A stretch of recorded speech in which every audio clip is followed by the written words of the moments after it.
Order, and if you'd please join us in prayer and pledge. Let's pray.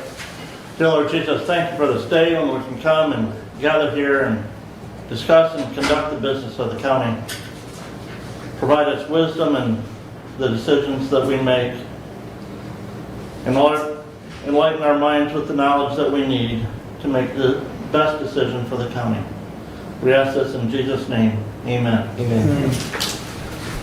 I pledge Allegiance to the flag of the United States of America and to the republic for which it stands, one nation, under God, indivisible, with liberty and justice for all.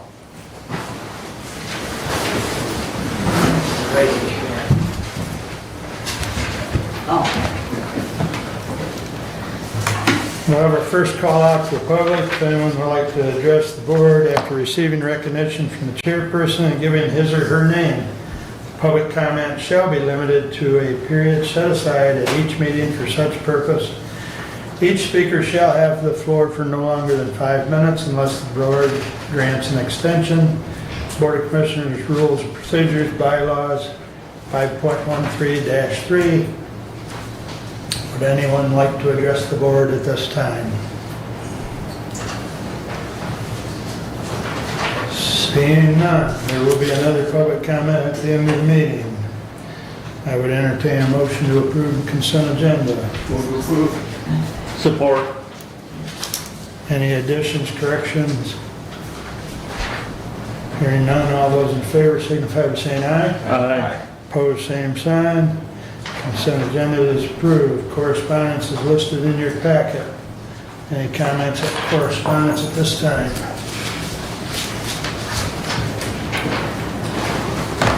Did we add the letter regarding prevention services? No, because it's actually been pulled. Oh, okay. All right. I got an email, I don't know, last night or this morning that MHN, thank you, wants to further that discussion. Okay. So- Very good. Yep. So, thank you for bringing that up. I was going to mention it anyway, so, yeah, the discussions are back on. So- Yeah, because we just got that yesterday, I believe. Correct, so- correct. Yeah, and actually, the letter, I was actually talking to Cassie after the facilities meeting, and she noted that it must have come in while we were talking, so. Okay. So she got a hold of me last night or else this morning early, I don't remember. So there'll be more to follow up on that. Anything else on correspondence? Entertain a motion to approve the regular agenda, please. So moved. Second. Any additions or corrections? Hearing none, all those in favor signify by saying aye. Aye. Opposed, same sign. We have Terry on standing order. Good morning, sir. Good morning, Commissioner. Good morning, Jody. Good morning. Thanks for having me in to give you the, I guess, the state of facility report. It's a little odd talking about 2024 when we're halfway through 25, but the way our reimbursement and the way the accounting practices through Plant Moran go, it's always late. But anyway, so we'll be dipping into 25 a little bit. I did give you a hard copy of my report just in case you want to flip through that.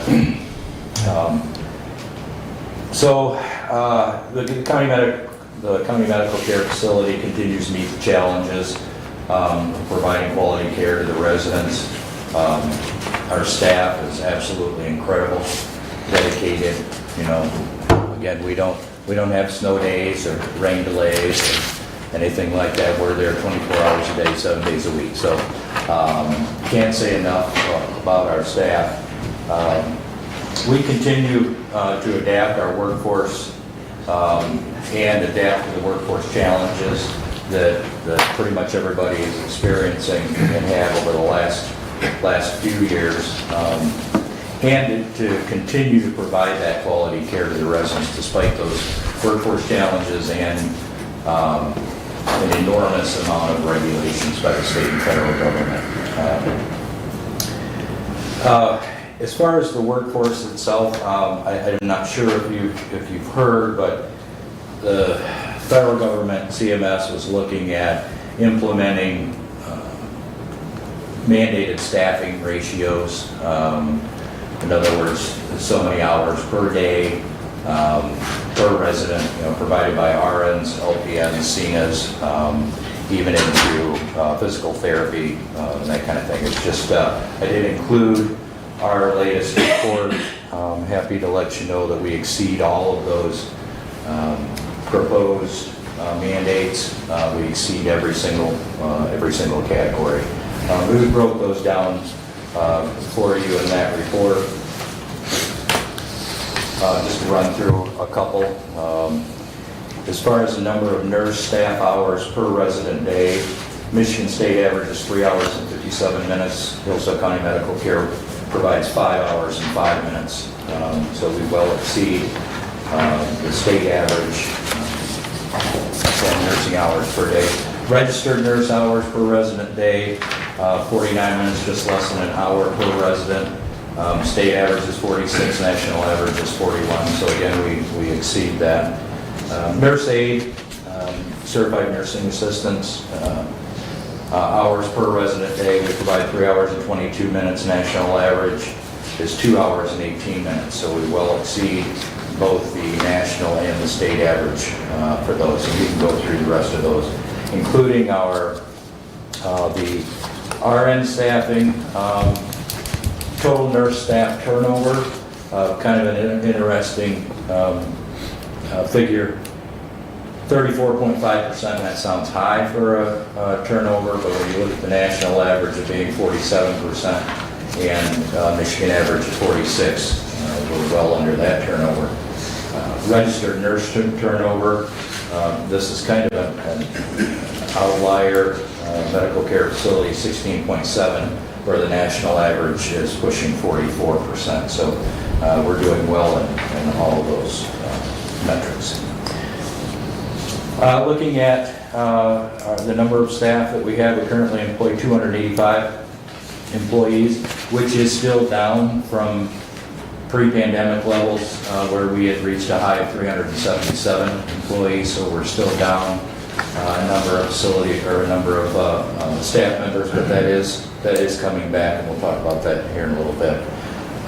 Current starting wages for RN, including the direct care provider incentive provided by the state of Michigan. Current starting wages for RNs $35.40 an hour for an LPN. Again, including that direct care incentive is $31.27 an hour. For a certified nursing assistant, including the direct care incentive, that's $20.82 an hour. That's the starting wage. RN wages are not impacted by a collective bargaining agreement because they're not in the union. So that's based on years of service, years of service and experience, that kind of thing. Gives us a little more leeway. LPNs and CNAs, those are both contracted hourly rate. LPNs belong to the SEIU, the bargaining unit, and the certified nursing assistants belong to AFSCME. We do have a shift differential of $1 an hour, $1.25 an hour, respectively, for second and third shifts. We will have contract negotiations beginning this fall for SEIU and AFSCME. So we have both contracts this year.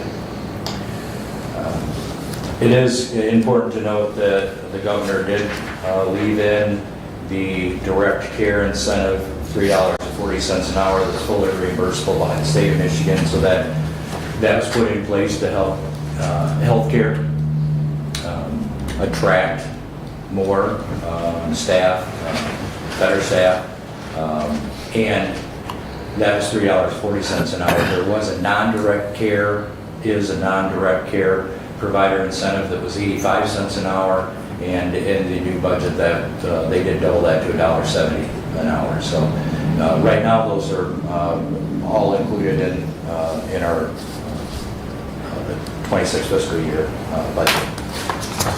Admissions, some of the admissions and demographics of residents of the facility. In 2024, we had 62 admissions, 21 residents were discharged home, and 40 deaths. 45 transferred out to local and area hospitals. 44 transferred in from local and area hospitals. And the 8 folks that had went home, we did readmit those to the facility. Total resident days, you can see that the average age of our folks, 75 to 84 years is large, or 75 to 84 is a large category at 17,000 days. 85 and older is the largest at 23,041 resident days. We did have an increase from 23 of 1,804 days, and we'll talk about how that impacts here in just a minute. 2024 payer day summaries. Medicaid, we had 40,094 Medicaid days. That's a decrease from 23 of 1,083. Medicare, 1,709. That was an increase of almost 600 from the year prior. Private pay, hospice, and managed care, 5,534. That was 2,290 more than the year prior. If you look at the attached Medicare trends, it's interesting to note, and I think we've all seen commercials, I think every night on television, especially during renewal season, how Medicare and Medicare Advantage is impacting not just nursing homes, but all levels of health care. The first graph I've got you there, of course, orange is the Medicare per day average payments. So through all of 22 into 23, the average was $583 per resident per day that's receiving managed Medicare, regular Medicare. If you think of that, that's the traditional Medicare benefits. The gray line represents managed Medicare or Medicare Advantage plans. You can see the pretty stark trend there that over time, that daily rate that Medicare Advantage plans pay is $118 on an average less per resident per day. So the initial plan with Medicare Advantage was to save money for the federal government. You can see that that's actually, it's happening. It was projected out a number of years ago. They're on their projections. You can see in the next graph that the darker blue line represents those that are enrolled in Medicare Advantage plans. The light blue is the traditional Medicare. So you can see the number that's increasing. Congressional Budget Office projecting 64% by the year 2033. So as the number of traditional Medicare resident or those that receive traditional Medicare decrease, they're hitting their mark on the Advantage plans increasing. So in other words, there's more managed Medicare folks that are coming to the facility, and in turn, that reimbursement from the Advantage plans is about $100, $120 less per day for those. So we're not in open enrollment season, but I'm sure every year you see the commercials on TV and they're confusing, and they're confusing to some of us, and we deal with it every day. So I can imagine, grandpa and grandma sitting at the kids' table trying to figure out, are they really going to save me that much each month on my Medicare expenses? So anyway, just to give you an idea of where the trend is going for that. As far as economics, we got a little backstory here. Back in 21, and those of you that were on the board of commissioners at that point will recall this. The facility applied for employee retention credit to the IRS in the amount of $4,744,000 and $215. At that time, the auditors booked that $4.7 million is a receivable, despite the facility not receiving the actual credit. And Commissioner Leininger, I remember you asking if you gotten the check yet, and no, but we still haven't gotten the check. So what had happened in '24 is the IRS said they were disallowing that retention credit to the facility for two reasons: for not showing loss and no significant disturbance in operations. First of all, not showing a loss. The reason they didn't show a loss is because Plant Moran booked it as a receivable before we even received it. So that was corrected this year, and we'll talk about that here in a minute. As far as no significant disturbance in operations, I'll meet with anybody all day long if they say that the medical care facility didn't experience any disturbance in our operations during COVID. I'll sit with them for a year and talk about that. So what has happened is Hillsdale County Medical Care Facility has joined with 10 other county medical care facilities and retained K&L Gates, a law firm that is assisting us in our appeal process through the IRS for that retention credit. We certainly feel that we can prove that our eligibility was met for that retention credit, and we'll take it as far as we can. If you heard in the news recently, a local county medical care facility was successful, and they did receive a settlement of 80% of their retention credit, which they're a smaller facility, so we're not talking the numbers that we are here at Hillsdale, but they decided to go ahead and take that 80% settlement from the IRS, but we're sticking in there and going for the whole thing. What we found is there's a couple options. Where we are right now in the process is that K&L Gates has FOIA'd the state and federal government, including CMS, for every single regulation that it could impact skilled nursing during COVID, and the stack of paper would be 6 foot tall.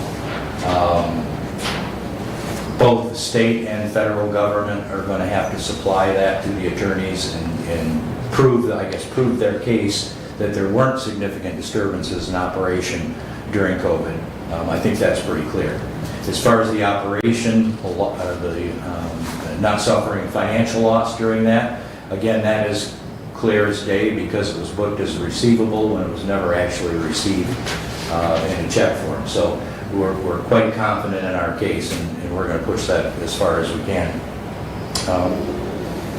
Let's see. So Plant Moran did, in our last audit for 2024, did list the employee retention credit as a significant non-cash activity. So in 2024, the facility did show an actual net income of $484,673. During and after the global pandemic, we had shuttered a unit at the facility, a 32-bed unit. That unit is now open and occupied. We're slowly increasing that census. It was a 32-bed unit. We currently have 19 people, 19 residents in that unit. So it's back to you have to have the staff to take care of the residents. So onboarding and bringing those folks in and being prepared to take care of the new folks that are coming in is our focus. And it's sometimes a balancing act because you can't have too many staff because then you can't pay bills. So you have to increase those incrementally. We're exceeding our census projections at this point. We had from as far as 2025, we wanted a net increase of 5 from mid-year to the end of the year. We're at an increase of 9 now, so we're almost doubling those census goals at this point. We went through a number of facility improvements in 2024. Last year, our main air conditioner chiller that handles the new addition, the 2007 edition, that handles all of the air conditioning was struck by lightning. Happened in July, one of the hottest days that we had, and we were out of air. We ended up having a chiller brought in from Indianapolis on a flatbed. Our air conditioner ended up being down about 8 hours. We never exceeded state mandated limits. We have to keep the temperature of the building between 71 and 81 degrees, and we never exceeded that during that time. It was a pretty big event. It's certainly not a way you want to end up on CNN, losing your air conditioner on a 110-degree day. Fortunately, that was covered by insurance. That insurance claim came in about $88,000. So it was awful that it happened, but in a way fortunate because we have a brand new air conditioner chiller out there for the biggest part of the facility. So that was kind of a blessing in disguise, I guess. A boiler replacement. We did have the boiler that controls our laundry and kitchen, two vital areas of the facility. So we had no hot water in that. We were able to, I guess we should call it MacGyver, some redundancies into that to keep the laundry going, to keep the kitchens going, while we waited for that boiler replacement, and that was completed. That was a boiler that was installed in 2007, and it was a catastrophic failure. Our front entrance and patios that we use, obviously the front entrance, but the patios we use quite regularly for annual events. We use it every day for activities, especially when the weather's nice out. That concrete was the original concrete that was put in when the building was built in 1969. So it had a number of areas that were becoming lifted or that weren't safe to travel. We looked at replacing all of it. That number knocked your socks off. We looked at using a concrete leveling service. They came in, incredible work. I've seen videos on YouTube where they drill a hole in the concrete and inject underneath it, it raises it. Worked incredible at a tenth of the cost. So all the concrete's level now, safe for the residents to go out there. Just interviewing a resident just a few days ago, and I was talking to her, she said, "Oh, it's so nice not to go over those bumps." You don't think of a bump in the sidewalk is a big deal, but for our population, it's a huge deal. One fall certainly would make worth having all that concrete level. So if you got some concrete at your house, you need level that, look into it.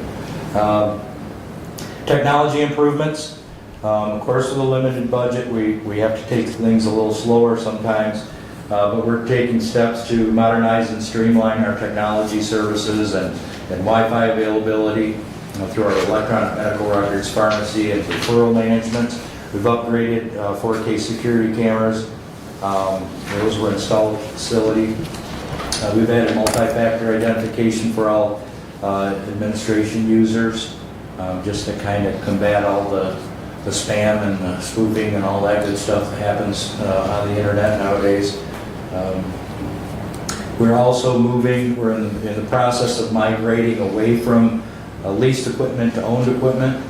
In addition, we're transferring as we can away from analog devices, fax machines, things like that to all digital. So that's kind of bringing us up to speed. But again, with limited budgets, that has to be done incrementally. We've reorganized our onboarding and education orientation programs because we're bringing in numbers of staff, at the rate and the number that we haven't in years. We've reorganized our whole orientation and education program. So a new employee that comes into the facility now, every single employee meets with every department manager. Education is provided about their department and how they fit into the team and how and what the interactions between the different departments are and how important everyone at every department is to every other department. So revamping that program kind of gives a culture depth to an individual that comes in brand new. They know what our expectations are. They know that you know, every single person is important, and of course, attendance is right high on that list. The facility was happy to receive and be recognized from U.S. News and World Report as one of the best nursing homes in Michigan again this year. And that's always nice to use in promotional advertising, whether recruiting staff or recruiting residents. So that was a nice recognition to receive. And finally, I'd like to just take a moment to thank the voters of Hillsdale County for approving the millage renewal last year.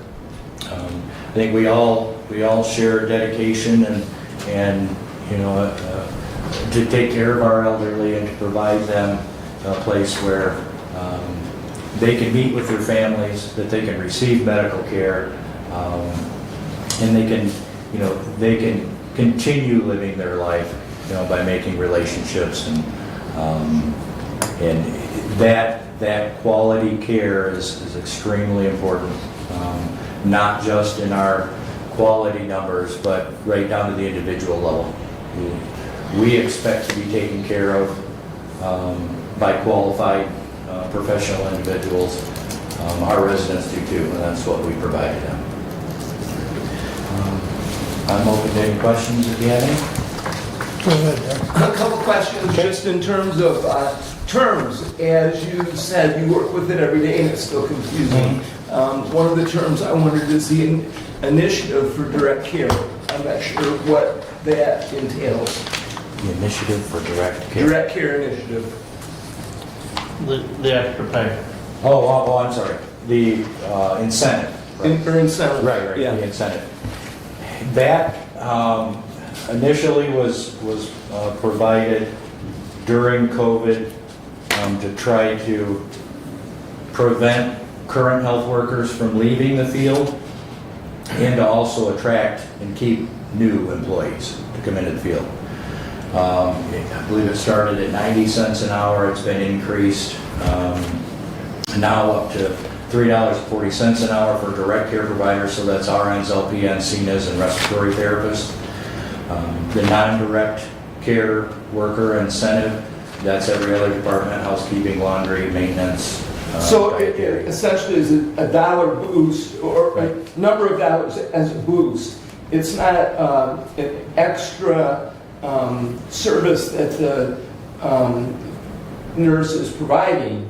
It's an incentive on the pay side to Yes. draw them in. Yep. Okay. That's an additional dollar amount per hour. Got it. Okay, so a payer day. I don't Okay. know what a payer day Okay, a is. payer day depends on your payer source. So if you're living there and your payer source is Medicare or Medicaid, or if you're paying out of your pocket private pay, each day that you're there, each 24 hours is one payer day. So Medicaid is the largest number of our folks, has been and will always be. So those payer days are days that a Medicaid bed is occupied by an individual for 24 hours. And the Managed Advantage program, that would be a private program as opposed to the, how does that? No, a managed program is an alternative to traditional Medicare. Okay. So traditional Medicare, Part A, B, and D, and every other letter. Every other letter that's out there. But that's traditional, that's what most people work their lives and expecting to receive. There's an alternative to that, and those are Medicare Advantage plans, managed care. So the thought was that managed care would decrease the cost to traditional Medicare by taking some of those numbers away. Historically, you would have 100 days of Medicare benefits where Medicare would pay 100% of your stay there, at least for the first 20 days, and then a supplemental would come in on the last 80 days, and they would pay up to 100 days. Now, managed care has set targets to knock that down to, in some cases, 25 days, 30 days. So, each election cycle, you hear the state and federal politicians, say we're not going to touch Medicare, we're not going to cut it, Well, They don't cut, but they make it harder to use. They make more hoops for you to jump through. One of the big draws for Medicare Advantage is that they can offer supplemental coverage, things like dental, optical, that aren't covered under the traditional Medicare. So that makes it attractive for someone that's sitting at home. What they don't do is they don't pay long-term care, skilled care, like traditional Medicare does. So they make it attractive on the surface, but and it is attractive to a lot of people because some of those benefits, eye doctor, foot doctor, dentist, those are important services to receive.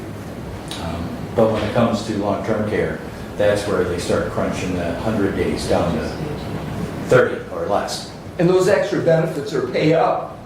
You pay to get those extra benefits. You pay a fee out of your Social Yes. Security receivings or, yeah. You mentioned a census of residents and it's +9, I think you said. What's the total number? Total number of beds is 170. Our current census is 140.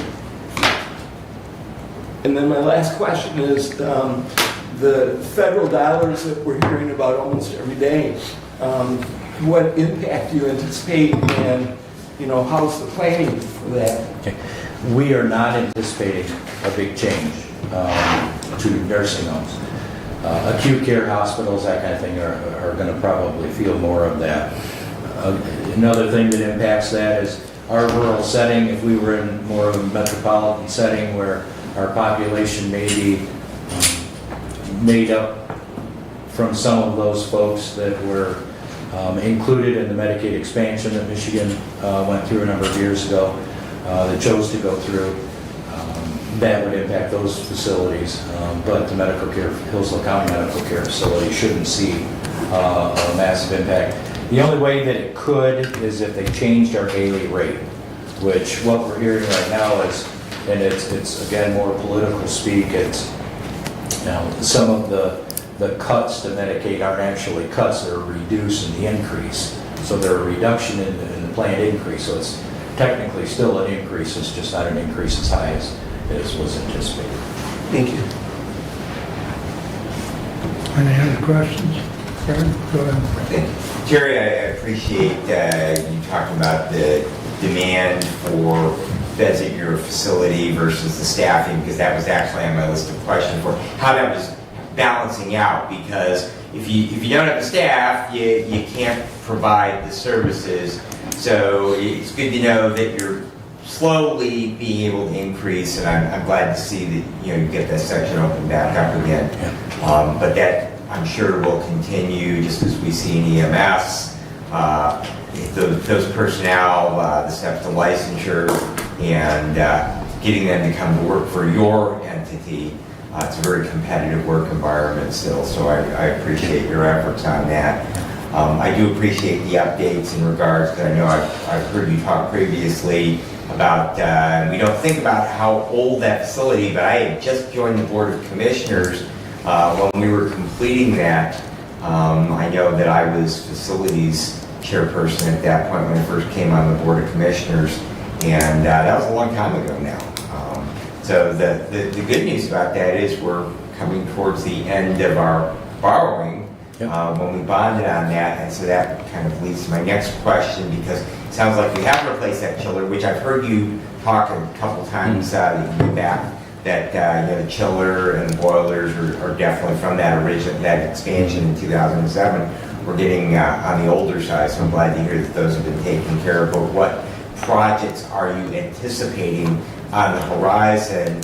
And it's really probably too early to tell, but we have some other big needs within the county. We have an aging jail that is actually older than your addition that we at some point are going to have to replace. And of course, the topic we're probably going to beat up pretty good today is what do we do with our district court?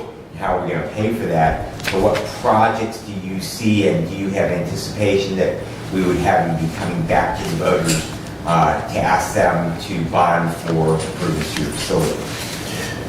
Fortunately, our maintenance department and maintenance program has kept our building rolling as best as they can, building in redundancies while we can. The 2007 edition is, of course, a different part of the building than the original 1969 portion of the building. So where those projects may come in is heating and cooling to the original part of the building, which is half the building. So heating and cooling is always expensive. We've kept up, of course, with aesthetics, lighting, and things like that. Those have been kept up. But heating and cooling is a huge area. We're starting to look at options because right now we're boiler hot water heat in that part of the building.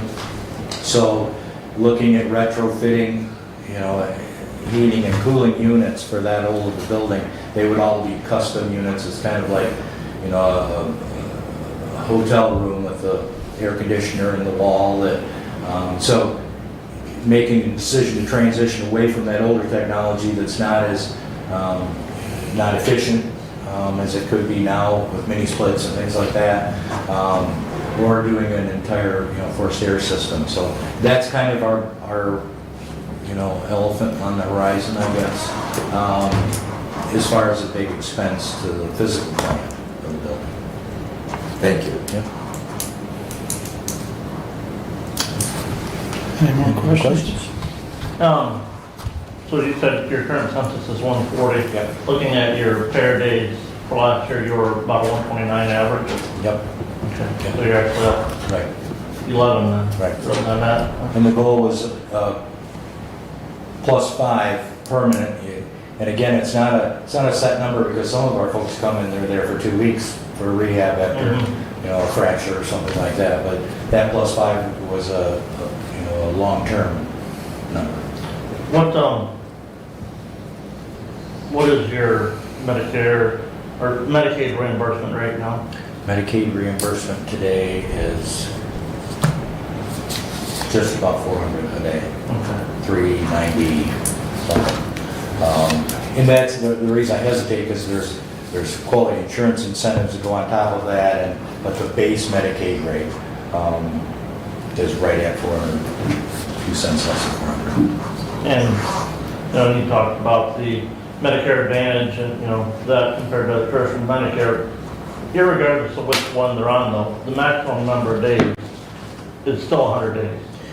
It's actually, someone can regenerate those 100 days unless they're receiving skilled services like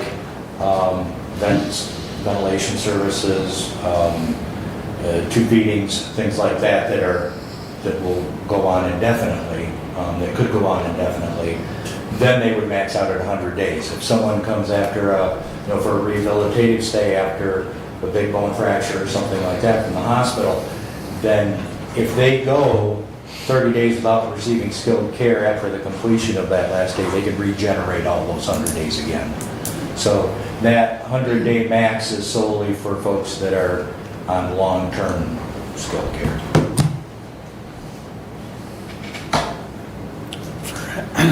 For anybody that's interested, Terry, you're still running CNA classes. Absolutely. We have one right now. I think we have 3 spots left in it. That will start at the end of this month. So, Very good. okay. All right. Anything else for Terry? All right. Very Thank good, you sir. very much. Thank you. All right. Jumping right into committee reports. Brad, you're up first today. Man. Yeah, here. Start out with my action item. So 25-109 to the Honorable Board of Commissioners, whereas the Hillsdale County Community Corrections Advisory Board, HCCCAB, met on May 30th, 2025, and approved the HCCCAB 2026 fiscal year grant application for submission to the Michigan Department of Corrections and DOC Office of Community Corrections. Now therefore be resolved that the Hillsdale County Board of Commissioners approves the submission of the Hillsdale County Community Corrections Authority Board Advisory Board 2026 fiscal year grant application to the MDOC Office of Community Corrections, a copy of which is attached to this resolution, and I would move for adoption. Support. Thank you. So this is the same thing that we have done. We have shared with you the stats. We are definitely been hitting our targets. The program has proven effective. We are keeping folks out of taking up space in our jail by having them released either on tethers or other methods back into the community. We're seeing that they're getting employed, and so consequently that we've asked the state again to renew our grant that funds this. Because we do talk about the possibility of reductions, Mark Katz, who directs this program, he was hired specifically for it. He was hired with the understanding if the grant goes away, then his position goes away, and that will continue. So as far as anything goes, in applying for this, we're not to be funded or the cut is funding, then the appropriate cuts would be made up to and including terminating the program. The only concern that I have, Commissioner, is looking at the proposal, the last page of the proposal there, talking about the budgetary numbers. It talks about salary and wages of only just under $23,000. I know Mr. Katz gets more than that. On the budget side, we requested that he submit a budget as we request for all county department heads. I have not seen that yet, so I cannot support this resolution today until we get that actual budget request and county budget request form. Well, that is not due until the 1st of September. But you're wanting me to approve a grant submission that's incumbent upon that same budget type request. The problem is, like many of the grants that we have, Commissioner, is that this is on a state fiscal year. And so consequently, the state fiscal year begins on October the 1st. And it is several months out of sync with our, but we can get you the information. That is not a problem. But the reason why that budget has not been submitted is because county budgets are not due until the 1st of September. I know the letter said the 30th, but whenever the holiday falls on a weekend, then it falls to the next regular business day. So in actuality, it would be September the 1st. And so that's why that has not been submitted yet.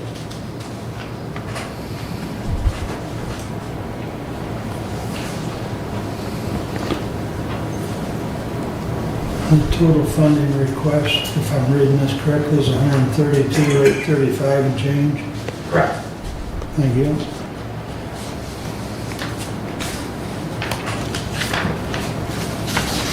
This grant is due, that was the other thing I was looking for, Brad. When's it due to be? So it's actually, it has been, because we have to upload it electronically, it's Right. been, but basically what we are doing is then we are approving the actions of the body. Okay, So, okay. So it's already been uploaded, is what Right, you're yes. saying? Okay.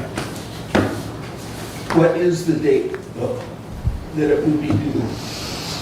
It's been uploaded. Right, But so, are they uploaded? Why was it uploaded before we approved because there's it? a deadline from the state of Michigan. And the question was asked, I asked Mr. Katz, does the Board of Commissioners have to approve this before it is uploaded? And his answer was no. It was not a statutory requirement from the state of Michigan Department of Corrections, but they did have a deadline to have that information uploaded. And that deadline has passed? Yes. Thank you. We actually had to have a special meeting for the Community Corrections Advisory Board in order to do that.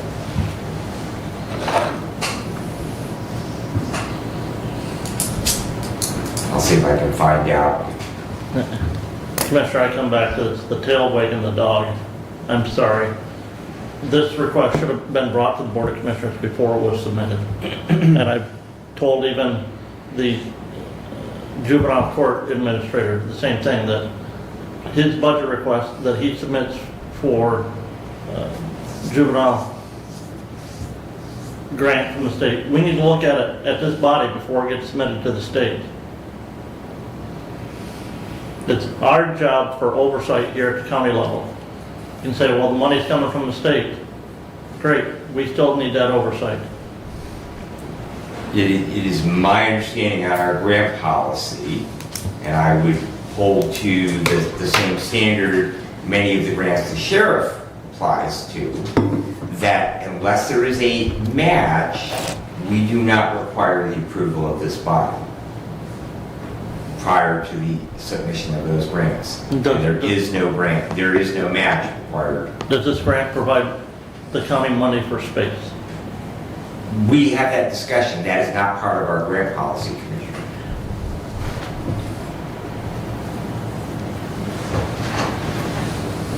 We have that same discussion over and over and over again about money for space.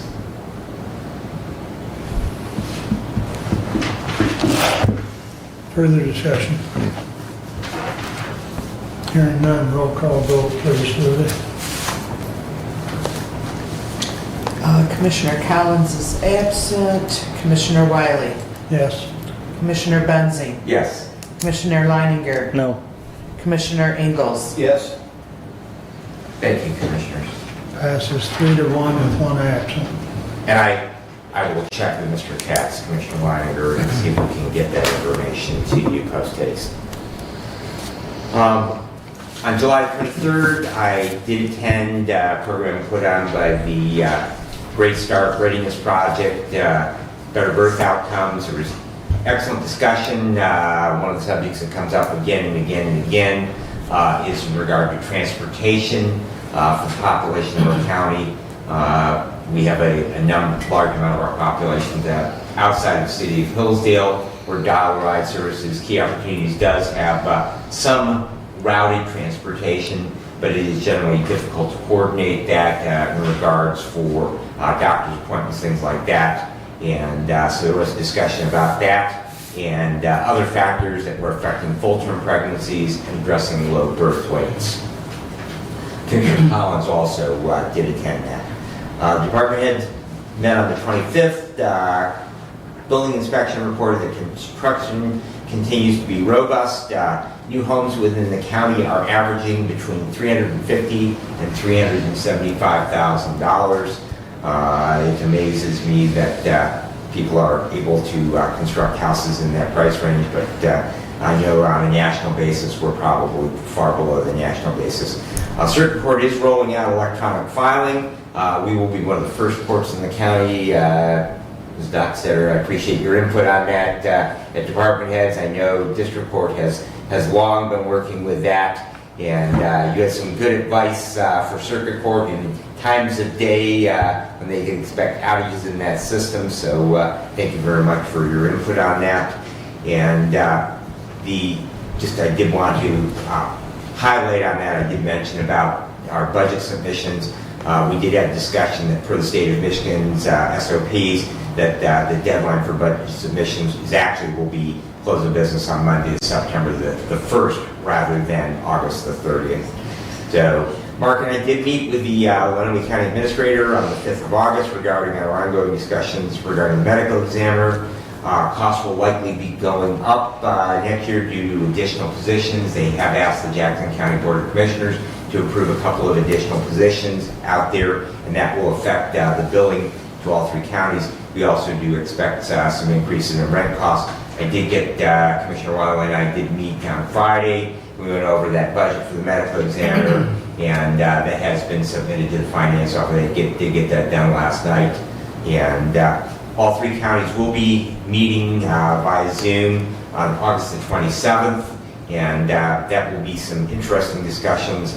The big thing is, that really comes out of this, is Jackson County owns the morgue. And that really, because of that, they really are in the driver's seat in regards to cost centers and other things in regards to that office of the medical examiner. Our county medical control did meet on August the 6th. We did accept the new protocols that had been sent down from the state. Most of those were just simply refreshers in the language. New protocols were adopted a year ago, and we did have some changes in them, cleaning up language in them. And all of the items that were optional in the previous ones and the ones that these were replacing will be kept and renewed. There was continued discussion about drug box contents, staffing transfers in regard to hospital personnel, going with crews, and also to make sure that we are continuing drop epinephrine training for our county medical first responder departments.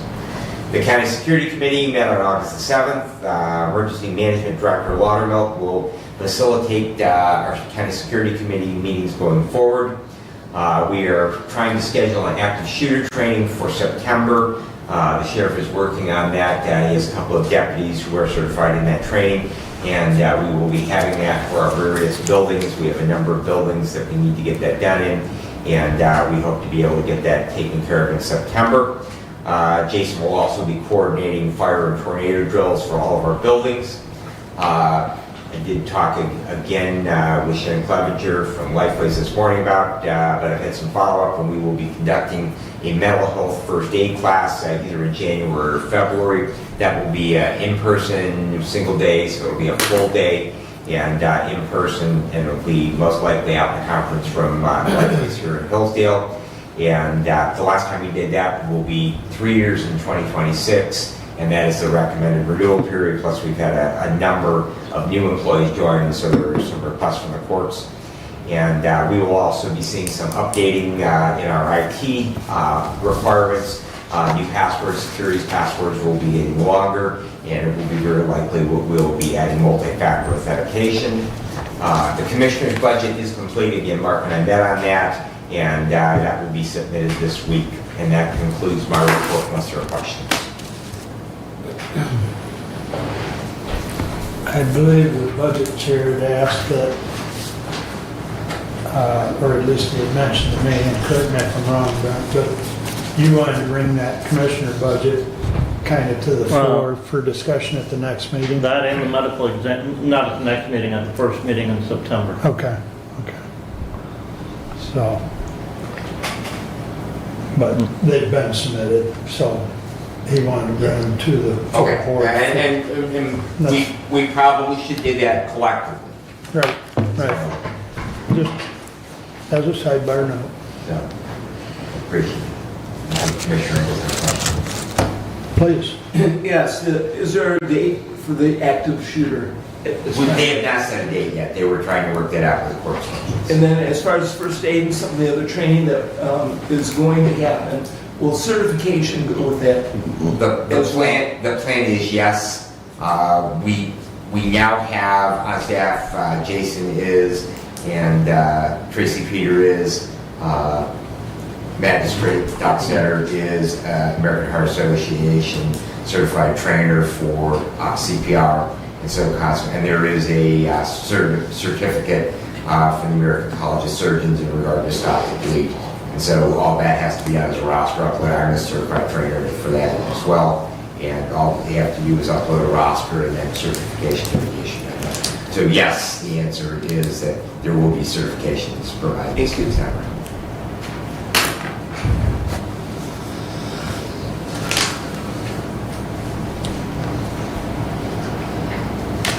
Any other questions for Brad?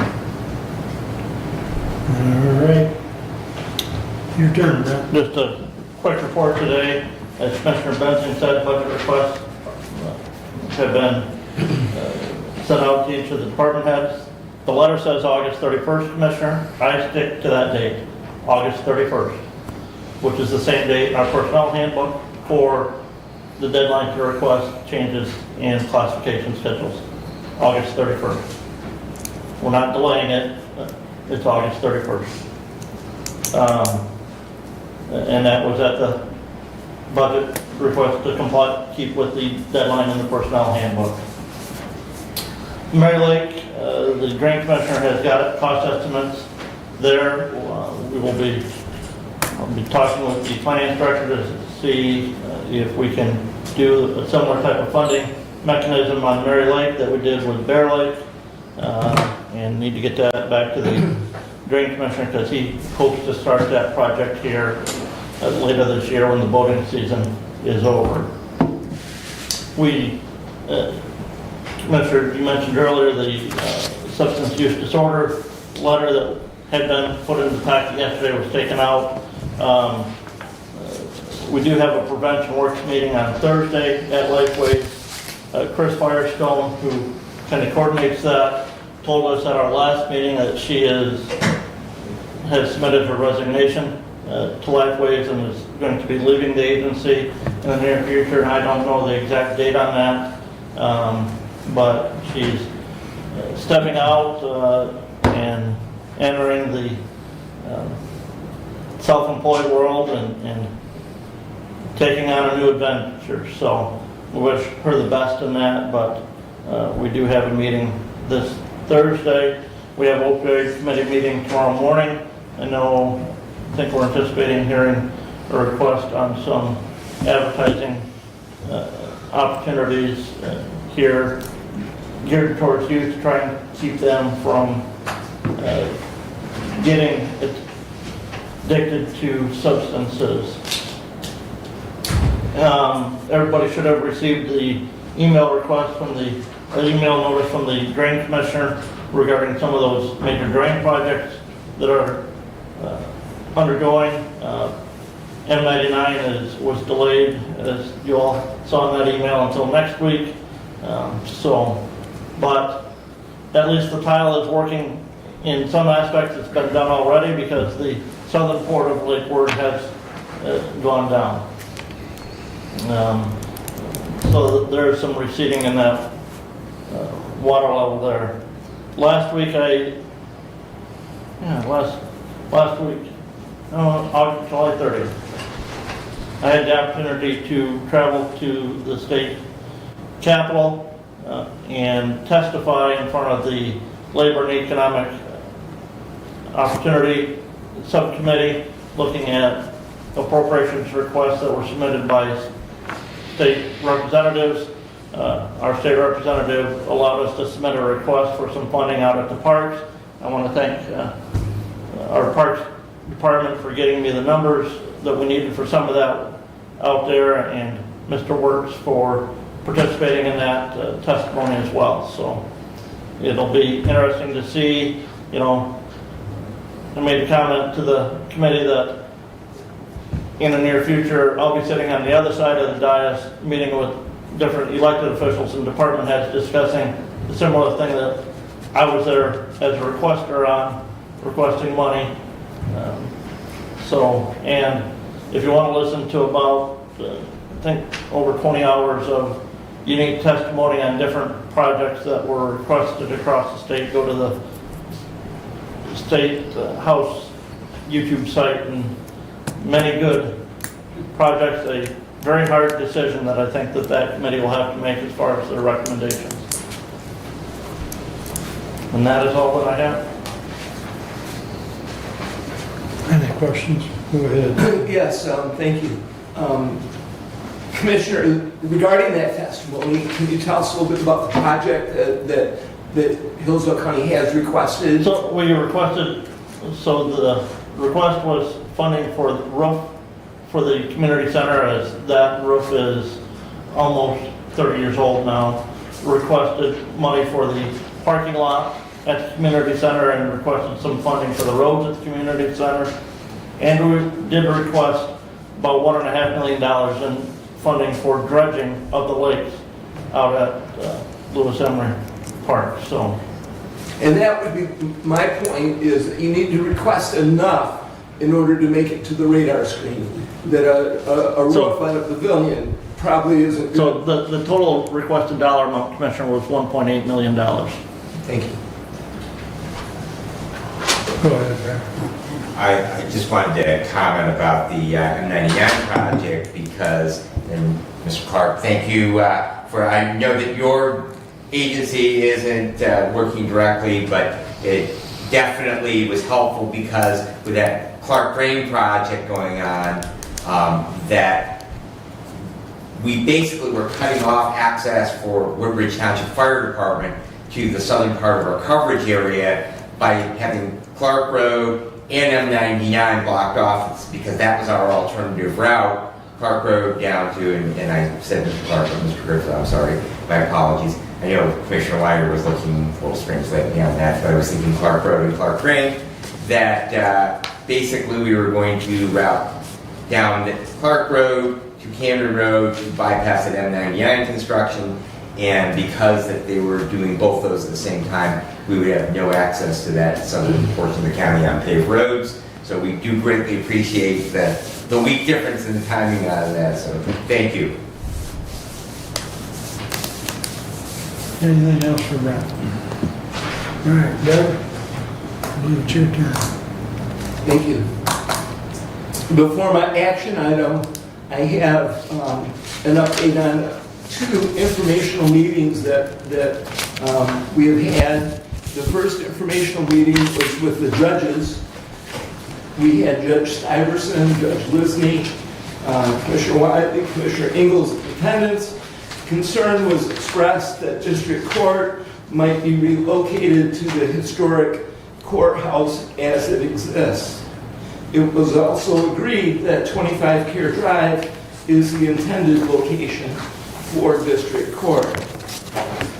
Another informational meeting that we had was with Hillsdale Renaissance. Luke Robson, Colm Maines, Randy Finley, Deb Metzger, Commissioner Wiley, and Commissioner Ingalls attended. Discussed possible extension to the annex lease, including the length of extension and rental rate. The annex building handicap accessible restroom is upstairs. According to Ms. Robson, the upstairs requires a complete gut. Hillsdale Renaissance is not able to renovate and rent to a new tenant as a residence or a business as long as that restroom is being used by the county. The following options were presented by Mr. Robson. Option A, $10 a square foot at 15,000 square feet in the annex building, includes upstairs, includes first floor, includes the basement, and also where the former building inspection department was located. That payment would be $15,000 per month or $180,000 annually. Option A total is $900,000 for 5 years. $15,000 payment begins January 1, 2026. Option B, as presented by Mr. Robson, is $5,000 a month, which is $60,000 a year, $300,000 over 5 years,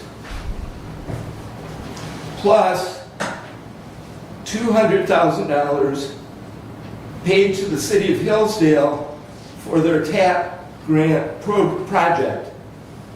TAP is Transportation Alternatives Program, commonly called the Hillsdale Road Diet.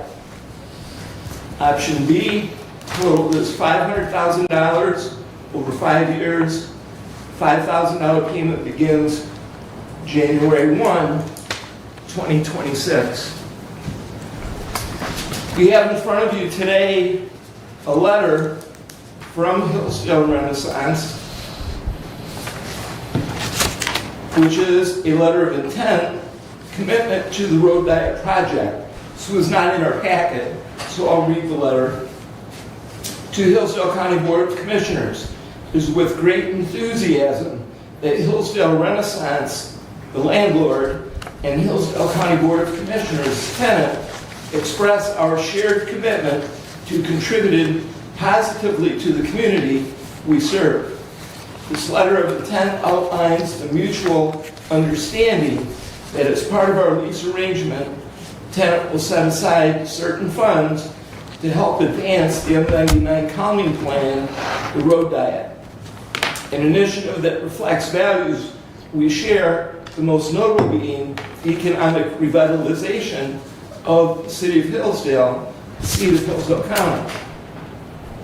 This letter of intent serves to affirm our mutual desire to make a meaningful impact through the Road Diet by incorporating this contribution into the lease arrangement for the premises at 49 North Howell, which is the courthouse annex.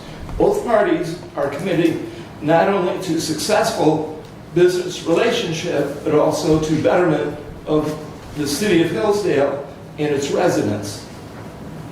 In accordance with the $5,000 a month lease for the use of the courthouse annex through 2030, Hillsdale Renaissance looks for the Board of Commissioners of Hillsdale County to commit to the following: the allocation of no more than $200,000 solely to the support, development, and/or construction of the road diet and all associated TAP grant and downtown improvement projects. The commitments in this letter of intent will be incorporated into the lease agreement between the parties. Should there be any difference in interpretation between this letter of intent and the lease agreement, the intent to uphold this contribution to the road diet will remain a guiding principle. While this letter of intent is intended to reflect the goodwill and sincere intentions of both parties, it will not create a legally binding obligation until the terms are formally integrated into the executed lease agreement, except for any provisions expressly stated as binding. This letter of intent will be governed by the laws of the state of Michigan. If the above terms reflect our shared understanding, please sign and return a copy of this letter of intent. In order to assure $5,000 a month, the county must execute a note first reviewed by Hillsdale Renaissance to the city and its tax increment financing authority, stating its intention to help fund the road diet and all associated TAP grant and downtown improvement projects. If the county does not execute this note before September 30th, 2025, the amended lease extension will convert to a rent of $15,000 per month, a rate far more in line with the market rate of commercial office space. We are excited for this opportunity to work together, not only in a business capacity, but also as partners in strengthening our community. We appreciate the good faith and partnership with Hillsdale County Board of Commissioners and look forward to this partnership continuing into the future. Sincerely, Cole Maines, Chief Operating Officer, Hillsdale Renaissance. There is an option C. Option C is to maintain our current agreement as defined in the purchase agreement through October 28th. The hard deadline of October 26th for vacating the second floor and a hard deadline of October 28th for vacating to be district court from the annex.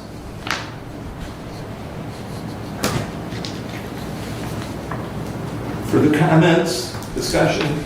Commissioner Wiley, you attended the meeting that I represent. Well, there's nothing in this letter of intent that, and you'll recall, I pointed out, I'm not writing a check. This body's not writing a check of $200,000. Because I'm being, just like we work with programs with the state, it's reimbursable. So there's nothing in there to indicate that, so that's got to be amended. Because if we're to entertain that idea, you know, that's the way it's going to work. I mean, I don't think anybody in this room wants to just hand over $200,000. You're correct, and the discussion did entail an incremental payment of the $200,000 in a reimbursement capacity. Correct. So that needs to be added. That's my only comment at this time. I mean, it also clearly states that we have till September 30th, so this is nothing that, and this is the first time the rest of the board, Yes. and Kevin hasn't had an opportunity to see it until he gets back from vacation, but, so I think if you like, it can be brought up as an action item at one of the next two meetings. Well, I bring it just as discussion and part of the follow-up of the meeting that we had. Absolutely. And I just got the scene cell this morning myself, Right. and which is why I read it, because it's not in the packet. Understood. So, comments from other board members? I think everybody can read it and digest it, and we'll talk about it more further depth at whichever next meeting you want to bring it up. So it was very clear in our meeting that Ms. Wilson did have, the three, in particular, the two, option A and option B, prepared, with option A being $15,000 a month. Now, he does mention in the letter, September 30th, that it would be implemented. That's not what we discussed in the meeting, that it would be implemented January 1 of 2026. But Well, I think that's referencing notifying the city that we're willing to help with that road cut. okay. But yes, the lease adjustment that was discussed was 1 January of '26. Right, so the three options again are $15,000 a month, or $5,000 a month plus the 200 commitment, or we maintain the purchase agreement as written.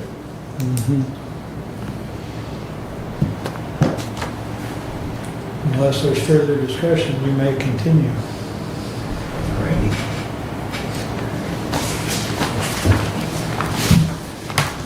That brings me to my action item.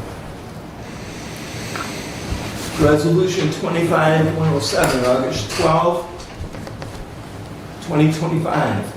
To the Honorable Board of Commissioners, whereas Hillsdale County Board of Commissioners authorized signing of documents for the sale of Hillsdale County Annex Building, which houses 2B District Court, by Resolution 23077 on April 28, 2023. And whereas Hillsdale County contracted with National Center for State Courts to provide a courts needs study. And whereas National Center for State Courts provided Hillsdale County with a courts needs study along with concept drawings for relocating 2B District Court to 25 Care Drive. And whereas Hillsdale County Board of Commissioners awarded expressive architecture in the amount of $129,995 as approved in Resolution 25080 for professional fees and services regarding architecture, engineering, and optional services of interior design, finish selection service, and electrical engineering design to incorporate a standby generator for relocating to the District Court to 25 Care Drive. Now therefore be it resolved that Hillsdale County Board of Commissioners will relocate to the District Court to 25 Care Drive. Respectfully submitted and so moved. Again, was Chair of Facilities Committee. Support. Moved and supported by Brad. Discussion. This confirms the intention of the move of District Court to 25 Care Drive, as we have been talking for an extended period of time and has been agreed upon in concept.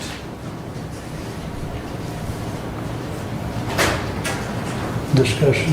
My only comment is that we have to have a home for our district court. And it's pretty clear from the letter from Hillsdale Renaissance that whatever we do of those three options, at most 5 years from now, we're not going to have a building anymore. So we don't have a location we're going to go, and so we need to continue the process. We're already 2 years in. We signed that agreement to sell that building in April of '23, so that was 2 years ago, and that was 5 years in that agreement. So we're 2 years forward, and we still haven't formalized, even though we spent a bunch of money on designing space out there in that building. So we need to commit to that. We owe that to the judges, we owe it to our employees, and we owe it to the citizens of the county that we commit to having a home, so we're the district court, the people's court, can be in.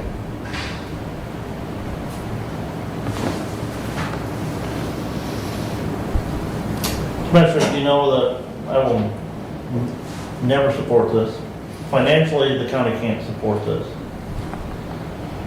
We keep saying, Commissioner Benson, you keep saying we have to provide a home for district court. District court has been in the annex building, I believe, since the early 80s. The most square footage that they had in there, I believe, was about 3,000 square foot on the first floor. They had some storage space in the basement, but that building is 5,500 square foot per floor. We had prosecuting attorneys and Veterans Affairs office and other offices upstairs until they vacated and relocated to the traditional courthouse into this building.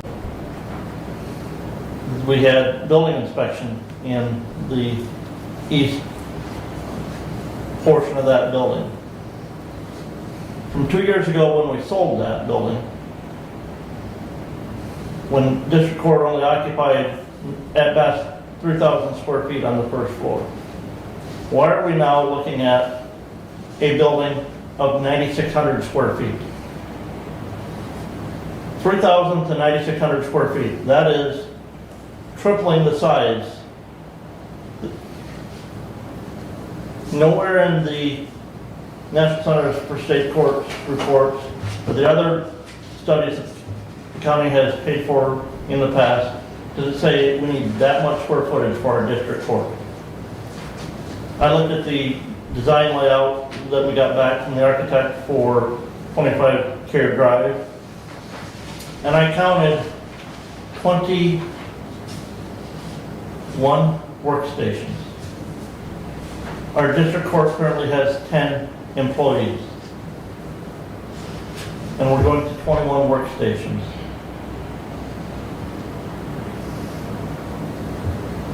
You talked, Commissioner, you read this letter from Renaissance. And we do have a lease agreement. We have to be out of that upstairs, and I'm not sure why we reoccupied the upstairs after we had vacated it. We are limited with resources as to what we can afford to do for building. You're talking about moving out to 25 Fair Drive, the district court. But nowhere have you provided an idea as to where the funding is going to come to remodel that building.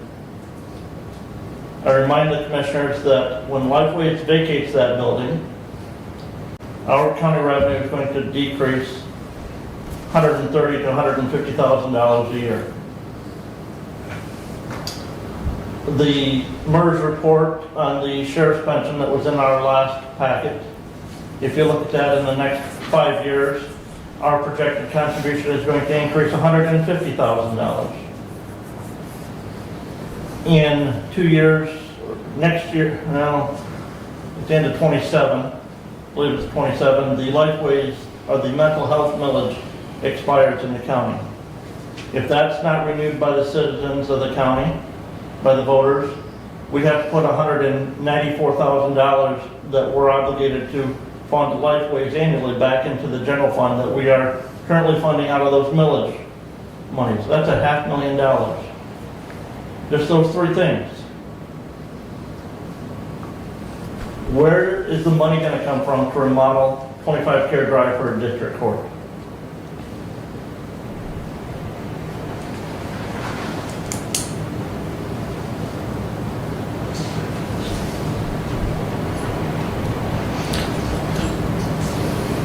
The discussion we had with the judges and one thing that was discussed, and Judge Stuyvesant brought it up, is that, after, under Public Act 156, we can assess a millage to pay for court reconstruction, construction, et cetera, et cetera. And that's something that this board has not discussed. It would have to be put on a ballot, and that's a method of paying for the project. Now, would it take 1 mil or 2 mils? You'd have to figure the math out and then promote it and go accordingly. But that was part of that discussion, was it not, Doug? Yes. So, You know, that's something this body has not discussed, that's something this body has not considered to this point in time, but, you know, to Commissioner Leininger's point, the general revenue that we have is not going to support this. So, I think we've got to talk about how do we fund it. So, go ahead, Brad. Well, first, the counterpoint to your statement, if we take that to the voters, the earliest we're going to be able to take that to the voters is August of next year. We sold the building 2 years ago. That puts us another year out. Mm-hmm. And that's if they were to approve it. Mm-hmm. So we know historically from our experience with just having done the public safety radio upgrade, we'd be talking 2 or 3 months beyond that before we'd actually have funds available, because we still have bond. And so what are we going to do? Well, the Renaissance has given us a proposal. Okay, where are we going to come up with $15,000 a month, $180,000 a year here around that building until we get something constructed? The other thing is Commissioner Weiner, I don't know if you have been over to district court on a court day, but there is no room over there at all. You say they only have occupied 3,000 square feet. Well, they might, but there is literally no room whatsoever for the public. If you have to walk through that space when people are there for proceedings, small claims, landlord-tenant, traffic court, whatever, you can't move through that lobby. It is absolutely positively packed. And then we have the ongoing discussion about court security. And I understand the implications of that if we are going to pay someone. But the fact remains that if we are going to ever be able to accomplish that, there is no room in the current configuration of 3,000 square feet. So that is going to require additional space, and you can see that on the drawings. We have a facility right now that does not meet the needs for a modern court facility. And I just discussed again, really our historic courthouse does not meet the needs for a modern courts facility. But we've made a commitment to that building. We also have since then had the voters say that we have to have early voting. And we have to have a space for that. And so some of that space in that historic courthouse is now taken up by an elections office that we are required by the state to have at least every 2 years. Every time there's a state election, we have to have that early voting space. And we have to have it somewhere. So whether we buy a modular office and stick it out in one of our parking lots someplace, or we rent space in a building someplace, we have to have that space. So the idea that there is space that was formerly used by the district court in that building no longer exists. So I'm just beside myself. Yes, I understand. We can't afford it. We can't afford to be a Hillsdale Renaissance. We had a perfectly good building that we owned, and yes, it needed a lot of work. Well, we sold it. So that's behind us. The problem remains. We gotta find a place to put district court. And that problem remains whether we pay $180,000 a year 3 times in 5 years what we sold the building for.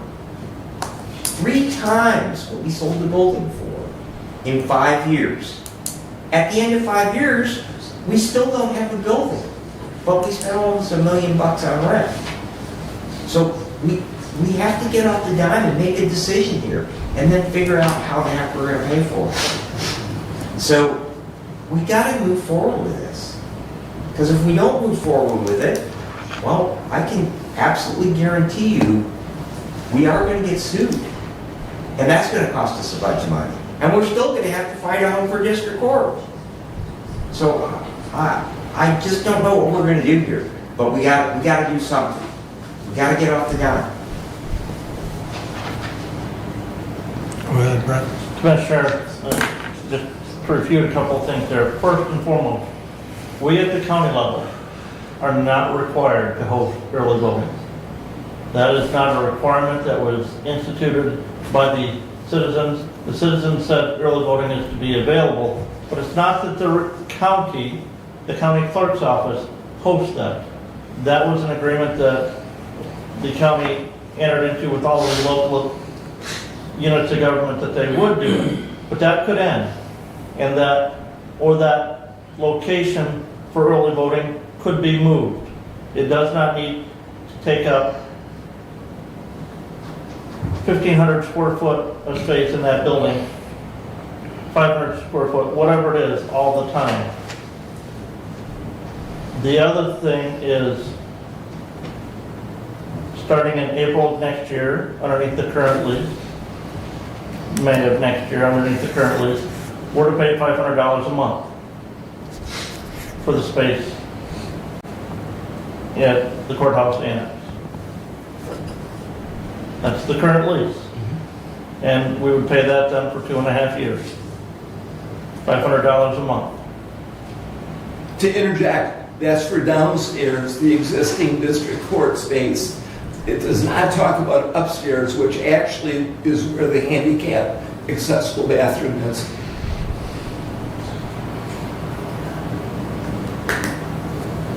Which makes the space unusable because it is not ADA accessible. Those were the terms of the lease agreement negotiated and presented to us in April of 2023. Now, Renaissance did tell us, remember, they were quite open, that they've come to the conclusion they can't start renovating the upstairs because of the impact it would have to the downstairs. So, Thus, the $5,000 plus 200, or plus thus the 15,000 a month, because the upstairs, as I mentioned, is useless to them yeah, as renovating for a residence or a private business, as long as the county has access to that bathroom. right. That will require the whole building for the county, if I remember correctly.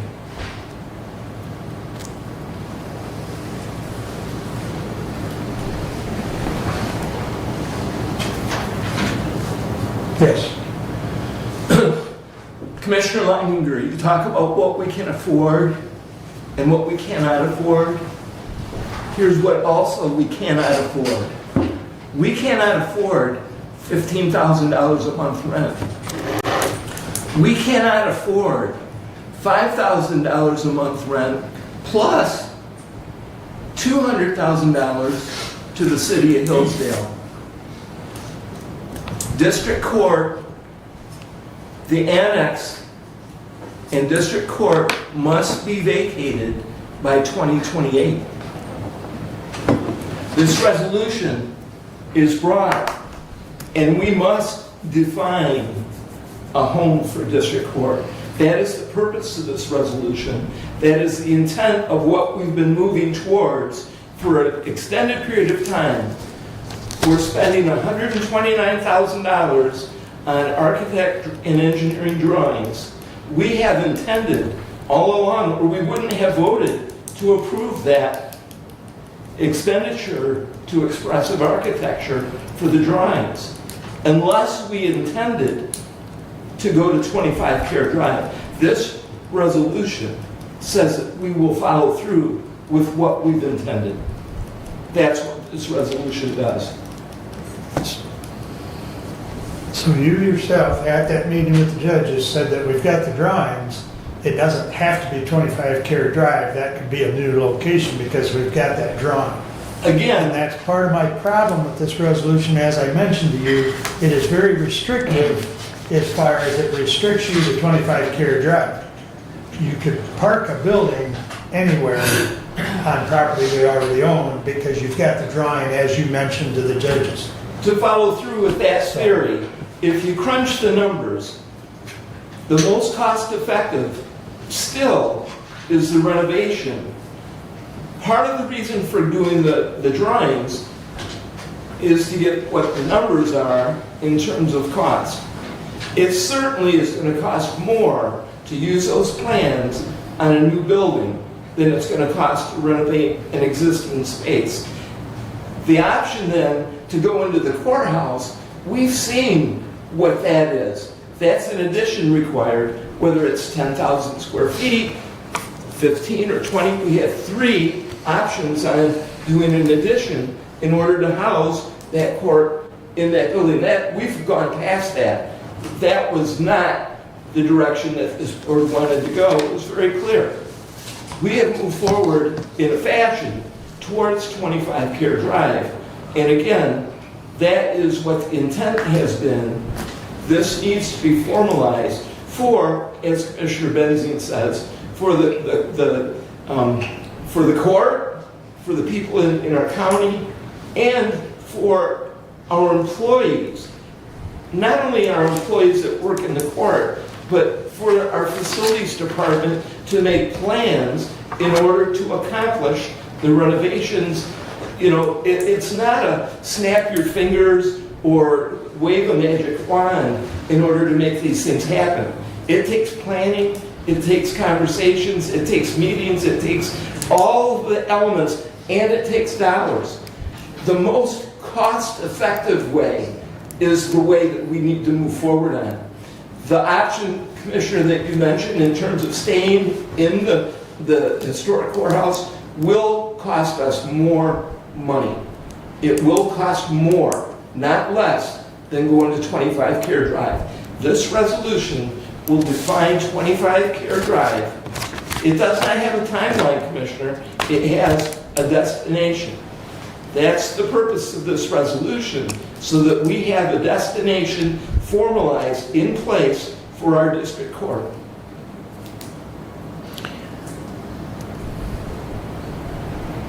The judges asked you for a resolution or a motion that was much simpler, and that simple motion that they discussed at the meeting you and I were in was just simply that they didn't want to be crammed into that building when it's already been determined it can't happen.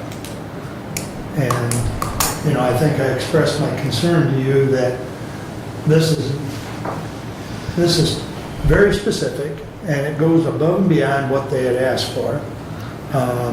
And I'm not saying we have to conform specifically to what they asked for, but, you know, the other thing I talked to you about was I really thought we needed a full board here to discuss this and a full board here to pass this, because Kevin needs to be part of this, and we knew he was going to be gone today. And I'd be happy to take this up at a later point if that's your pleasure, but we can discuss this longer. But we've already discussed it for several minutes, so how do you wish to proceed? Well, I wish to move in the fashion that will most effectively benefit Hillsdale County and our district court. If we delay by saying we're just not going to put it in the courthouse, that does not help us define where district court goes. We are obligated to find, as commissioners, obligated to find that location. We've been talking about it for a long, long time. We now have a timeline that isn't even of our own choice. We don't own that building anymore. We do not own the annex building. We're going to either pay on January 1, $15,000 a month, or we're going to pay $5,000 plus the $200 commitment, $1,000 commitment, or we're going to stay with the purchase agreement as it currently is. That is what's driving this as much as anything else now. We need to say that we're going to 25 Care Drive.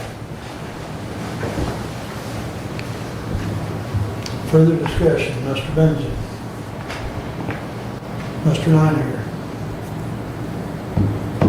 Roll call vote. Commissioner Wiley, No. Commissioner Benzine, Yes. Commissioner Leininger, No.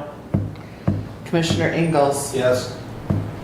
Commissioner Collins is absent. Ties and fails. That is correct. Thank you. That completes my update for today.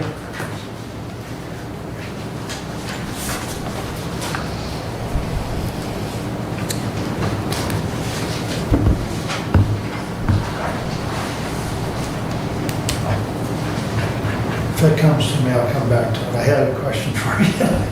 Get lost. We have a meeting on Wednesday regarding the drawing for 25 Care Drive, the preliminary drawing.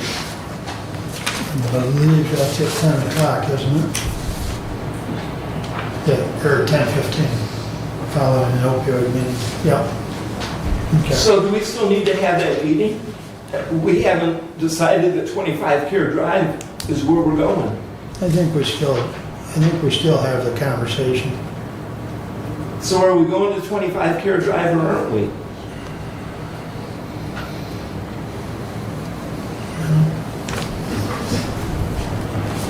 We still have to have that meeting tomorrow. I guess my question at that meeting would be, how much more to take this and drop it into a new building?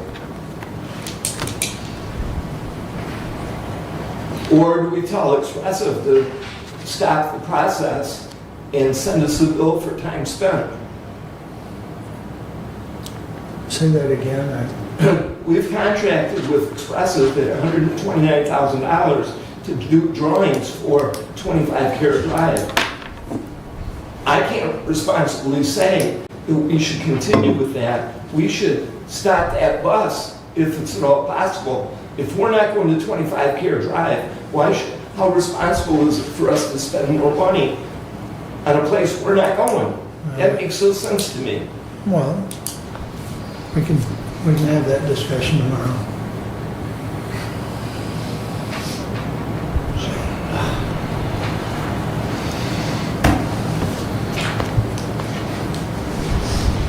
Commissioner, you yourself had said that the intended location for district court is 25 Care Drive.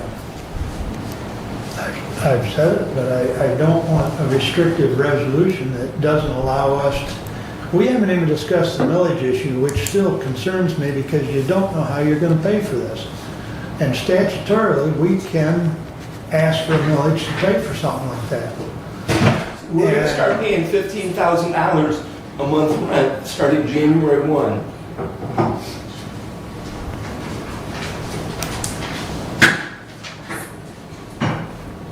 That's not the only option.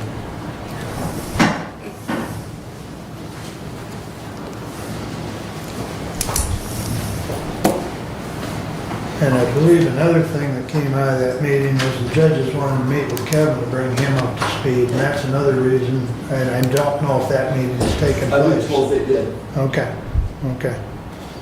But, you know, I think we all need to have input in this discussion, so. Anyways, there are two action items that I have, both concerning opioid litigation that we've been asked.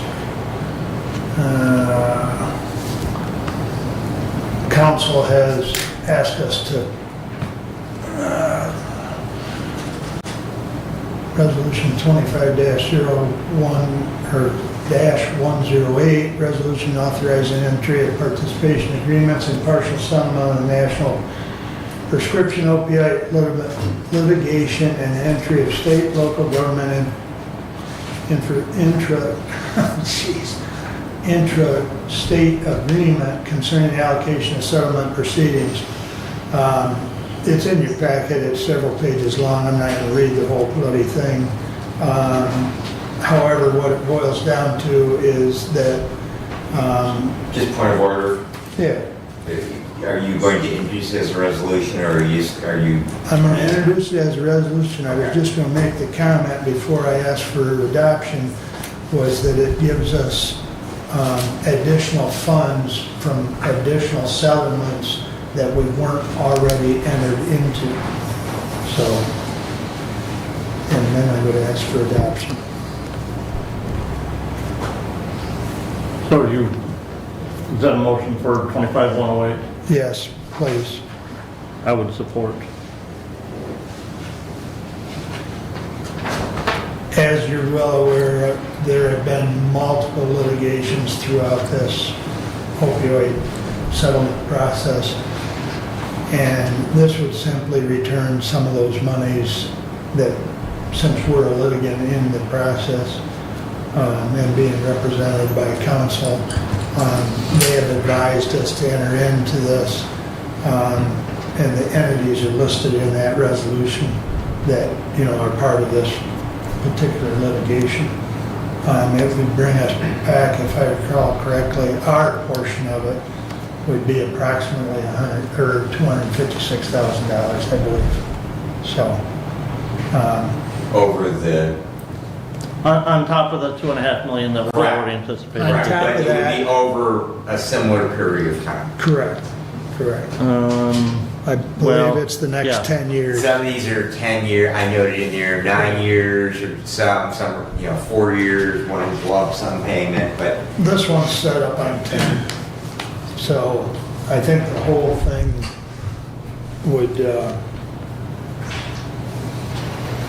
it's still on a timetable that it should be all wrapped up in about 18 to 20 years. But that 10 years would fall within that. Yeah. The original payments, the maximum amount was 18 years, and we're already a couple of years into that. 4 years into some of those. And I think one thing that Derek and I have talked about is, we've got 600 and some odd thousand in that account right now. We've just got to, as a community, we've kind of got to come up with innovative ways to use it that fall within Exhibit E that help with drug prevention. That's, it's as simple as that, because we've got that pot of money. We've just got to have some innovative ideas of how to, and I know you and I have talked about at least a couple, so And if I may, Commissioner, please. as you said, we've got this pot of money, and we've been having a hard time, having individuals within county government, or even those, other entities come up with innovative ways that comply with Exhibit E to expend those funds. And so I question whether it's prudent for us to sign this and say, well, we're gonna get another couple $100,000, that now we're gonna continue to have that hard time trying to figure out a way to spend.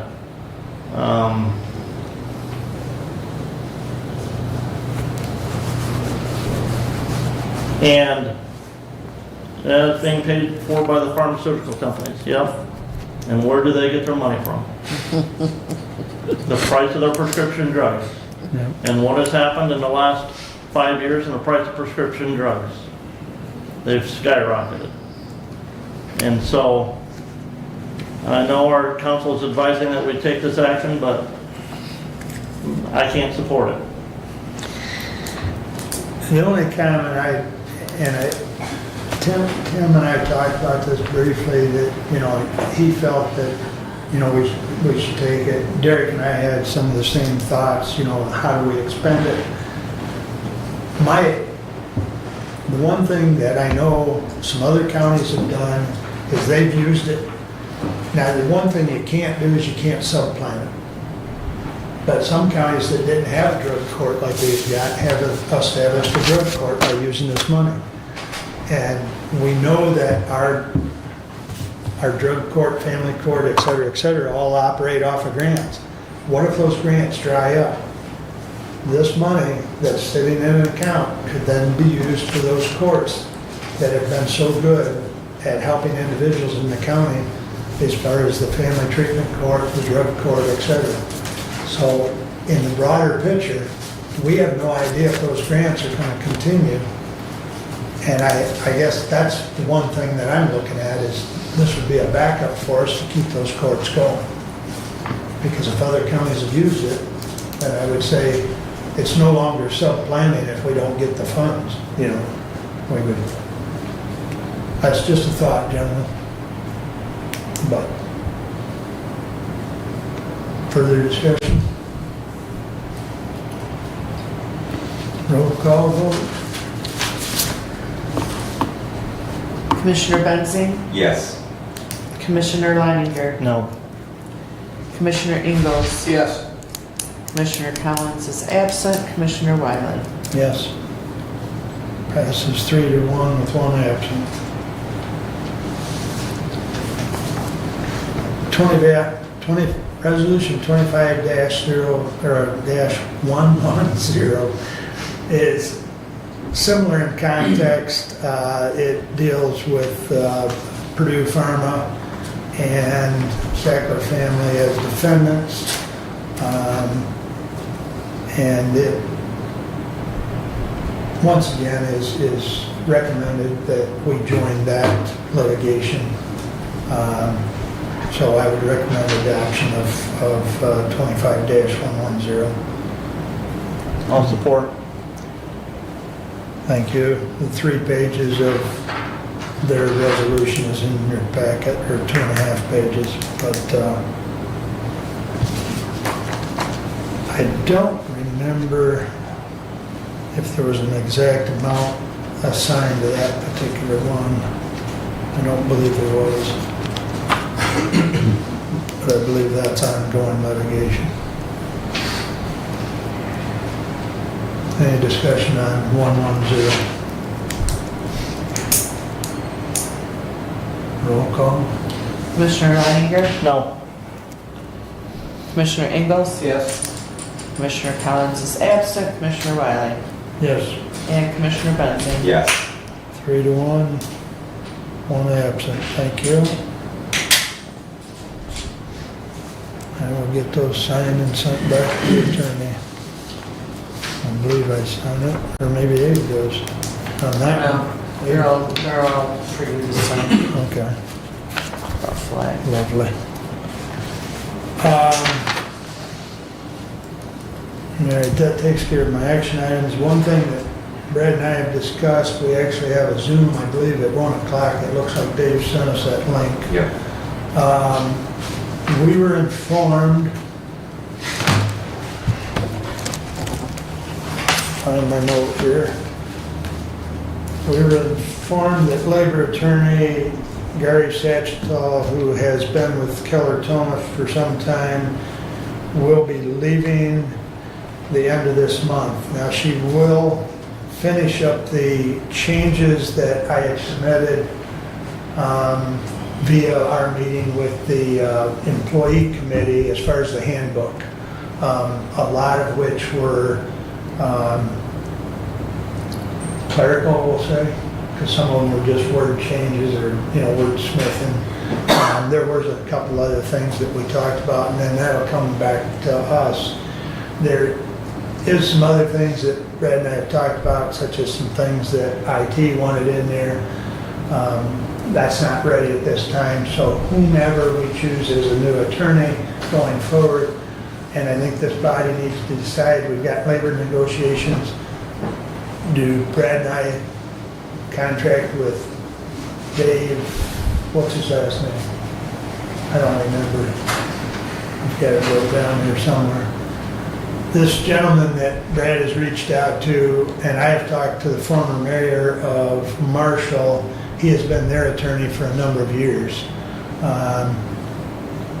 Do not know what his fee per hour is. The fee from Keller Toma was $175. There's 2 other attorneys that are still under the Keller Toma heading at this time, but they're breaking away starting in January. Schultz and Young, they have a combined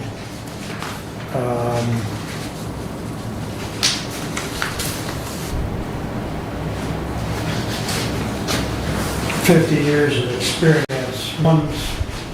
One's got 33 and one's got almost 20 years, so it's over 50 years between the 2 of them. But we would still get billed through Keller Toma at this time at the 175 rate until they were to switch to their own practice under the heading of Schultz and Young. So that's an option that we bring to you. This Dave, did you find his last name? He's a labor attorney that's represented Marshall. The other thing, I reached out to Branch County, and they have used Bonnie Toskey, who is with Cole Stoker, whom we already have an account with. And Jackson County also works with Cole Stoker, and they work with Matt Northford. And I have talked to Matt on other issues in past years. And once again, we have an account with Cole Stoker. We would be setting up a totally new account if we went with Dave.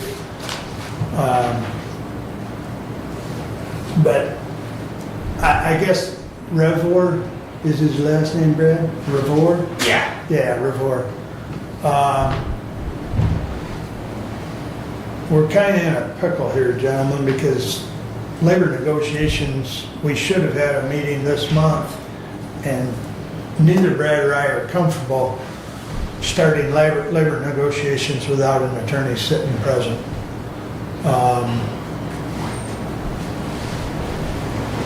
If you want to go through the process of having a formal, bid process and a formal, I don't know that we're going to get negotiations done in this calendar year if we go through our process.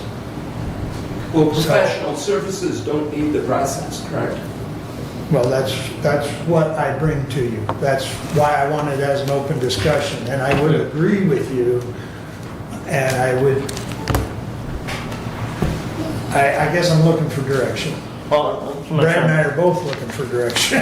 I don't see the need to have an attorney there all the time in labor negotiations. To me, that, if you can work through it without an attorney, I think it's better off for us financially, for the sheriff's department. If we do need one, I would much rather we stick with current legal counsel that we have, whether that be Cole Stoker Toskey, because it is not just Cole Stoker, it is, Bonnie is a partner there at that firm, so it is Correct. Cole Stoker Toskey. Or we stick with the other representatives there at California.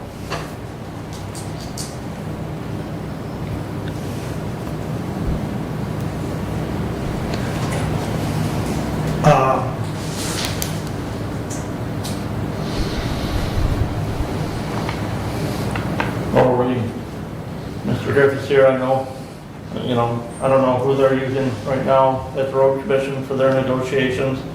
I have heard word that council is quite effective as well, so. And I don't know if he's just specific for road commissions or if he does all labor council stuff, but yeah. Bob's nodding his head, so he must do all labor type stuff. He does labor. Okay, appreciate that, Bob. Well, what's the pleasure of the board? You want Brad and I to talk to this Dave Revore, and then Brad and I will decide which direction we're going, or do you want us to bring it back on the 26th, or? Go ahead. If I'm going to make input, I need to look at it a little bit, before I just sit here and after 5 minutes, hear what you have to say. The committee is dealing with the labor negotiations, which is you and Brad. Yeah. And, I feel comfortable with you and Brad digging in on this, to tell you the truth. If asking me to give input as Commissioner Leininger has, I would like to look at your packet again. And then I just got emails that I've. then I would give a recommendation at the next meeting, not today. Yeah. Go ahead, Commissioner. Thank you. And so I merely asked an individual I know that is a professor at Cooley Law School if he had any recommendations when we found out that our current labor attorney. he made the introduction to this gentleman. So we have, neither Mark nor myself have spoken with him yet. We do have a Zoom set up with him today. I really think that, our intent is not to make a decision that we want to hire this guy. We just want to find out a little bit more about him. I do know that his background is he was a cop, he went to law school, and that he has specialized in labor negotiations that deal with police and public safety unions. So consequently, that's the kind of unions that we have. We have the two at 911, we have the two at the sheriff's department. So his background it meshes nicely with the things that, at least as far as our contracts go. So, but I would like to talk to him and hear him, and so, I think that Mark and I should go ahead and do that, and then at our next meeting in 2 weeks, we'll come back and have a little bit better idea of what our recommendation is, management of personnel. But I have no argument against it. That should collectively be a decision of this body of what we're going to do in regard to labor council. So, and it's not just the contracts; it's ongoing. We have had a number of things in the last several years to where we've used our labor council to read, whether it's been our handbook or it has been dealing with personnel issues. So, sometimes it's just a simple question, sometimes it's much more expensive than that. So, I do think that, having a firm that specializes in labor law is probably a good thing, not just an individual. If nothing else, it's if that person does leave or dies, does happen to people, that, we have a backup, that the whole firm is there. So I think, to Doug's comment, I do have, which I can forward, and we could certainly ask Dave for a resume for the board review, and we can get a resume from him. I do have, which I think I shared with you, one from this Young and Schultz, each of their resumes, which I can share with everyone so you can review that. We could certainly reach out to Cole Stoker and get resumes from those. There's actually 3 of them up there. This Lizzie Mills, Bonnie Toski, and then of course Matt Norford. So that would give us plenty of options to review and discuss at the next meeting. So,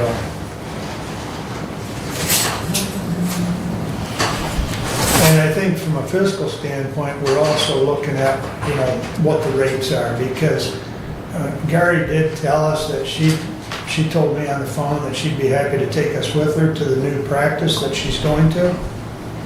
But I told her I wasn't interested when she told me what the new hourly rate would be. The firm she's going to is more of a national firm.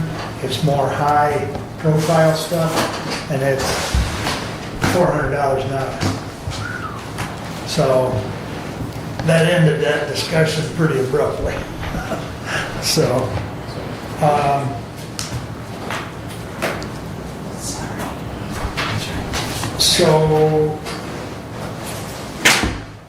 to your request, I will get those resumes from those about 5 attorneys, 5 or 6, and then we'll have further discussion and get a decision made collectively. The only other thing I have that we've had some meetings regarding insurance. We don't have rates yet. Those should be forthcoming, so the insurance committee will be meeting in the near future. As you know, we have an insurance committee made up of members of the different departments, as well as Derek and myself and Brent. So we'll keep you abreast of that as soon as we hear anything, as well as abreast of when that meeting might take place. So, go ahead. I was just going to simply ask, I know that a number of our department heads are waiting on our decision if we are going to have an inflationary adjustment for 2026. We have a step increase that we're committed to, but we have not committed. I know that a number has been talked about. Do we want to take action on that in regards to an inflationary increase for 2026 so our department heads can fill that in as part of the budget? Talked to No. Derek this morning, actually, on that subject. Commissioner, if I may, Go ahead. the letter said to use the salary schedule that is in place for 2026 budgeting. Any adjustments to that will be made, I believe our personnel handbook says that in October, we'll be looking at if we're making any adjustments to that wage schedule. Okay. But those budgeting requests are to be based on the current wage schedule that's in place, anticipating the step increase that any employee would receive effective January 1st. You fill that in there. Yeah. But And that's, Going on a month, we would then, that's the same way we operated last year, and it's the same way we've operated on budgeting every past year. Use the current wage schedule and for each department head and elected official to develop their budget request. Unless they're, also submitting a request for reclassification of their employees. And that is pretty much exactly what Derek told me, though. okay. That he'll figure that in. Okay. So- That's fine.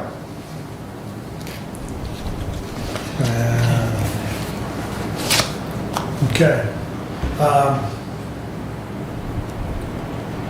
So that's all I've got, is unless there's a question or comment. And that brings us back around to public comment. Anyone wish to address the board at this time? Going once? Going twice? Hearing none, we'll move on to additional business. Any additional comments at this time? None. Brad? Brad? None. Oh, I do have one. Facilities Committee for Lifeways met last evening, and we moved a resolution on to the Finance Committee, which meets tonight, to expend $58,000 out of our funds, out of Lifeways funds, to start clearing the site for the building of the new location. Part of the reason is our site plan is approved for a year, and we need to show some progress. So that was part of the explanation and part of the reasoning. So that's all I have on that. So with that, we're adjourned. Thank you all. Right.